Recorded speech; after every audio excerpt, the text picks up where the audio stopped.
시청자 여러분 안녕하십니까? BOA 모닝뉴스 시작합니다. 미국과 북한의 교착 상태가 장기화하면서 북한의 핵 문제 해결 논의가 어려움을 겪고 있습니다. 미국 내 전문가들 사이에서는 오바마 행정부 때와는 다른 전략적 인내가 불가피하다면서 동맹과의 결속을 유지하고 북한이 대가를 치르게 해야 한다는 분석과 함께 조건부 제재 완화 등 일부 유인책이 필요하다는 지적도 나옵니다. 첫 소식 함지하 기자가 보도합니다. 에반스 리비어 전 미국 국무부 동아태 수석 부차관보는 미국의 목표가 여전히 북한의 비핵화라는 전제 속에선 할 수 있는 일이 많지 않다면서 오바마 행정부 때와는 다른 전략적 인내가 불가피하다는 견해를 보였습니다. 어떤 식으로든 버티고 압박을 가하고 동맹의 결속과 더불어 한국과의 군사력을 지키면서 북한에 대해 관심을 유지하는 동시에 북한이 계속 대가를 치르게 하는 것 외엔 방안이 없다는 겁니다. At the end of the day, some version of hanging in there, keeping the pressure on, maintaining alliance solidarity, keeping up our military strength with our South Korean partners, and just keeping the heat on North Korea and making North Korea continue to pay a price. 리비어 전 수석 부차관보는 또 제재 완화를 조건으로 미북 대화의 돌파구를 만드는 것에 대해 회의적인 입장을 보였습니다. 클린턴 행정부 당시 제재 완화는 대북 정책의 한 요소로 대화 과정을 통해 많은 제재가 해제됐고 부시 행정부 때도 일부 대북 제재가 완화됐었지만 그 결과는 오히려 북한의 핵 개발뿐이었다는 겁니다. 로버트 매닝 애틀랜틱 카운슬 선임 연구원은 공이 북한에 있다며 결국 북한이 선택할 문제란 점을 강조했습니다. 상호주의 원칙으로 북한이 특정 조치를 취하면 미국도 기꺼이 일부 제재를 완화할 것으로 생각하지만 바이든 행정부가 6개월 동안 공개적으로 또 비공개적으로 대화 노력을 기울여왔지만 북한의 응답은 없다는 겁니다. The principle ought to be reciprocity, and if North Korea is willing to take some steps, then I think the U.S. would be willing to undo some of the sanctions. But I don't see any sign of any movement. 로버트 갈루치 전 국무부 북핵 특사는 아무런 움직임이 없는 지금과 같은 교착 상태에서는 누가 승자이고 패자인지를 물어야 한다면서 미국보다는 북한이 잃을 게 더 많다고 강조했습니다. 북한이 계속 핵무기를 개발하겠지만 국내 경제와 정치 문제는 더 악화되고 미국과의 관계 정상화도 이뤄질 수 없다는 겁니다. Certainly the North can continue to accumulate fissile material, build more nuclear weapons, do certain kinds of tests with their ballistic missiles, and gain more confidence. But they don't solve any of their economic problems. They don't solve their political problems, which get even worse. There's no normalization of relations. 갈루치 전 특사는 다만 바이든 행정부가 직접 혹은 중국을 통해 제재 압박을 줄이는 대신 북한이 하노이에서 언급했던 영변 핵시설의 폐기와 같은 실질적인 움직임을 되돌려받는 제안을 고려하길 바란다며 이런 과정은 북한이 비핵화 목적의 진지한지 여부를 볼 수 있게 될 것이라고 말했습니다. 하지만 이런 유인책이 한국과 미국의 국내 정치적 지지를 받지 못할 수 있기 때문에 너무 관대해서는 안 된다고 지적했습니다. BOA 뉴스 함지하입니다. 문재인 한국 대통령이 광복절 경축사를 통해 한반도 평화 모델 구축을 강조하면서도 남북 협력에 대해서는 구체적 언급을 하지 않은 데 대해 한국의 전문가들은 엄중한 남북 관계를 반영한 것으로 평가했습니다. 북한 지도부를 불필요하게 자극하지 않겠다는 의도가 깔려 있다는 분석입니다. 조상진 기자가 보도합니다. 문재인 한국 대통령은 15일 제76주년 광복절 경축사에서 종전선언이나 평화협정을 직접 언급하지 않고 남북 철도 연결이나 이산가족 상봉 등 구체적 남북 협력 사업에 대해서도 거론하지 않았습니다. 대신 지난 1990년 독일 통일처럼 남북이 공존하며 한반도 비핵화와 항구적 평화를 통해 동북아 번영에 기여하는 한반도 모델을 만들어낼 수 있다고 말했습니다. 이에 대해 김영석 전 한국통일부 차관은 북한 당국이 최근 미한연합훈련에 강하게 반발하면서 남북통신연락선 복원 2주 만에 또다시 통화에 불응하는 등 남북관계가 엄중한 국면에 처해 있다는 상황인식이 작용한 결과로 분석했습니다. 지금 북한 당국이 너무 과도하게 반응을 하고 국내적인 정서 이런 걸 봤을 때 유화적 조치라고 할 수 있는 걸 제한하는 것도 북한의 수용 가능성이 낮고 북한이 이런 식으로 안보 위기를 느끼도록 하겠다라고 하는데 이걸 제안한다 그러면 마치 북한에 굴복한다는 부정적 평가도 받을 수 있기 때문에 제안을 하지 않은 게 아닌가 싶습니다. 한국 정부 산하 국책연구기관인 통일연구원 조한범 박사는 지금은 어떤 구체적 협력 제안도 거꾸로 북한을 자극할 가능성이 크다고 판단했을 것이라면서 문재인 정부가 한반도 긴장 고조 국면을 진정시키고 대화 분위기를 이어간다는 측면에서 대북 메시지를 원론적 수준에서 관리한 것으로 보인다고 지적했습니다. 지금 남북미 간에 상당한 정도로 정상 간의 의사소통이 있는 상황입니다. 그러나 한미연합훈련을 명분 삼아서 북한이 반발하고 있는 상황이거든요.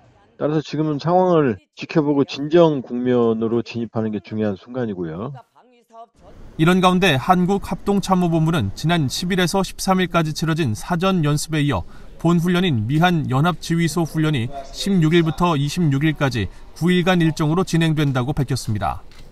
이번 훈련은 같은 신종 코로나 바이러스 상황에서 실시된 지난 3월 전반기 훈련 때보다 참가 병력 규모가 더 줄어든 것으로 전해졌습니다. 하지만 훈련 기간 중 북한 정권의 도발 가능성은 과거보다 더 커졌다는 분석도 나옵니다. 박원곤 이화여대 북한학과 교수는 북한 정권이 실기동 훈련과 미군 전략자산까지 전개됐던 과거에는 우발적 무력 충돌을 우려해 연합훈련 본 훈련 기간 중 도발을 감행하지 않았지만 시뮬레이션 훈련만 하는 지금은 사정이 다르다고 말했습니다. 2018년 이후부터는 실시간 기동훈련도 없고 훈련의 규모가 축소됐기 때문에 북한이 그런 우려를 전혀 안 해요. 그런 측면으로 본다면은 북한이 도발하겠다라고 결심을 한다면 이전과는 달리 그런 훈련 기간이랑은 상관없이 이루어질 가능성은 여전히 있다. 그렇게 판단할 수 있죠. 아울러 김여정 등 북한 수뇌부가 직접 나서 연합훈련을 공개적으로 비난한 만큼 훈련 뒤에 모종의 무력 시위를 할 가능성도 있다고 전문가들은 전망했습니다. VOA 뉴스 조상진입니다. 북한에서 최근 계속된 폭우로 홍수 피해가 발생해 인도적 접근성이 더 악화할 우려가 있다고 국제인도주의 단체가 지적했습니다. 스위스 제네바에 본부를 둔 비정부기구 에이캡스는 최근 발표한 주간 보고서를 통해 지난 1일부터 3일까지 함경남도와 함경북도에 내린 거센 폭우로 홍수가 발생해 도로와 철도, 교량을 비롯해 농경지와 주요 기반시설이 큰 침수 피해를 입었다고 밝혔습니다.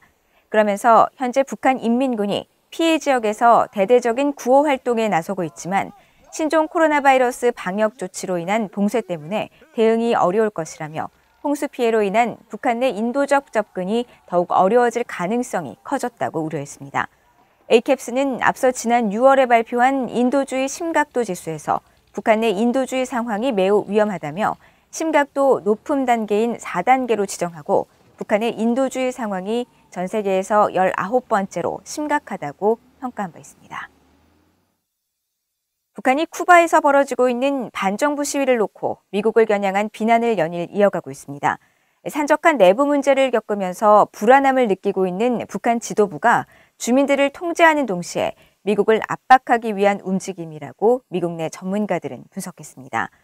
쿠바 반정부 시위에 대해 미국 국무부는 주민들의 기본적 요구를 충족시키지 못한 독재 정권을 비난하는 것이라고 밝혔습니다. 이조은 기자가 보도합니다.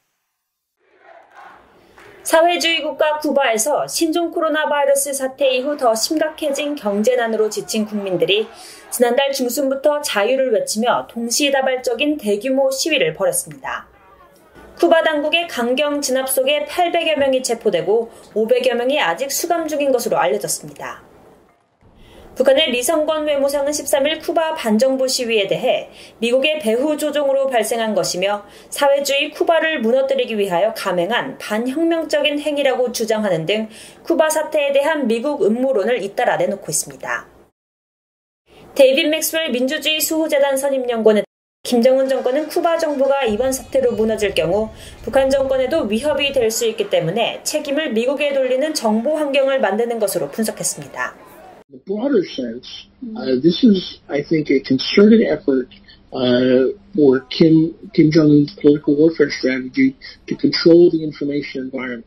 They are trying to shape the narrative. Whether it's exercises with South Korea and the United States, whether it's engagement, North and South engagement, whether it's COVID, sanctions, in this case, Cuba. in the Cuban situation. The regime is trying to control the information environment both internally and externally. 중앙정보국 CIA 분석관을 지낸 수김 랜드연구소 연구원도 북한의 이런 행보를 쿠바 사태와 유사한 일이 북한에서 발생할 경우 대가가 따를 것이라는 점을 주민들에게 상기시키기 위한 선제적 노력으로 분석했습니다. You know, it's a mix of both. It's an opportunity for the North Korean government, or the Kim regime rather, to criticize the United States government and to again show that one is more superior than the other, and that North Korea is not going to be, let's say, caving in to the pressures of the United States. And then from the domestic perspective, you know, there's a possibility that you know, what took place in Cuba could be, or it could even happen in the United States, and it might be concerning to Kim Jong-un, his family, other North Korean officials. 코로나 감염증 대유행과 백신, 심지어 김 위원장의 건강 문제 등 북한 내부 상황이 좋지 않은 점을 감안하면 김 위원장의 불안정성을 드러내는 움직임이라는 겁니다. 해리 카지아니스 미국 국익연구소 한국 담당 국장은 북한이 현재 안고 있는 각종 문제들에 대한 엘리트층과 주민들의 주의를 분산시키는 것은 물론 공개적으로 미국을 비난하기 위한 지렛대를 모색하는 과정에서 쿠바 사태를 이용하고 있다고 말했습니다. 그러면서 쿠바 사태와 관련한 이례적인 대미 비난과 같은 북한의 행보는 한동안 계속 이어질 것이라고 말했습니다. 이런 가운데 미국 국무부 대변인은 쿠바 사태에 대한 북한의 대미 비난과 관련한 VOA의 논평 요청에 쿠바 반정부 시위는 독재 정권이 주민들의 기본적 요구를 충족하지 못한 것을 비난하는 것이라고 밝혔습니다. 그러면서 국제사회는 시위대에 대한 탄압을 규탄하고 쿠바 정부에게 국민 인권과 자유, 열린 정보 환경 존중을 촉구해야 한다면서 미국은 인권과 자유를 존중하는 정부를 찾는 쿠바인들과 함께할 것이라고 밝혔습니다. VA 뉴스 이조은입니다. 일본 정부가 청소년들을 위한 방위백서를 처음으로 발간하고 북한 정권이 핵과 탄도미사일 개발을 지속하고 있으며 일본과 주변국에 큰 위협이 되고 있다고 밝혔습니다. 일본 방위성은 16일 초등학교 고학년 이상 청소년들을 위한 30쪽 분량의 첫 방위백서 중 한반도 항목에서 북한 정권이 일본에 도달하는 탄도미사일을 수백 개 이상 보유하고 이들 미사일에 핵무기를 탑재해 일본을 공격할 능력을 갖추고 있는 것으로 보인다고 평가했습니다. 특히 북한은 다양한 사거리의 탄도미사일을 보유하고 이동식 탄도미사일 발사 차량과 지상 발사형 발사대, 잠수함 발사 탄도미사일 SLBM을 개발하는 등 탄도미사일 전력을 강화하고 있다면서 이런 미사일은 언제 어디서 쓸 것인지 미리 대비하기 매우 어렵다고 지적했습니다. 그러면서 국제사회는 북한의 핵 보유를 인정하지 않고 있으며 북한에 대해 유엔 안보리가 그동안 여러 차례 모든 핵무기와 탄도미사일의 폐기를 촉구해왔다고 강조하고 그러나 북한 지도부는 지금까지 6차례 핵실험과 잇따른 탄도미사일 발사로 일본과 영내 주변국에 큰 위협을 가하고 있다고 설명했습니다. 많은 지구촌 주민들이 실시간으로 시청했던 일본 도쿄올림픽을 북한 주민들은 폐막 뒤에 처음 시청한 것으로 나타났습니다. 북한 조선중앙TV는 지난 10일 오후 방송을 통해 32차 올림픽 경기대회라는 제목으로 영국과 칠레 간 여자축구 예선 경기를 녹화 실황으로 방송하고 11일에도 브라질과 중국의 여자축구 경기를 녹화 송출했습니다. 북한 조선중앙TV는 앞서 지난 2012년 런던 올림픽과 2016년 브라질 리우데자네이루 올림픽 당시에는 각각 개막 이틀 뒤와 나흘 뒤부터 매일 올림픽 경기 소식을 전했지만 올해는 올림픽이 폐막한 뒤 녹화 보도를 시작했으며 해당 경기 영상의 출처는 따로 밝히지 않은 것으로 알려졌습니다. 북한은 신종 코로나 바이러스 감염증 확산을 이유로 1988년 서울 올림픽 이후 33년 만에 일본 도쿄올림픽에 불참하고 대회 기간 내내 올림픽 소식을 전하지 않았습니다. 이상으로 VOA 모닝뉴스를 모두 마칩니다. 시청해주신 여러분 고맙습니다.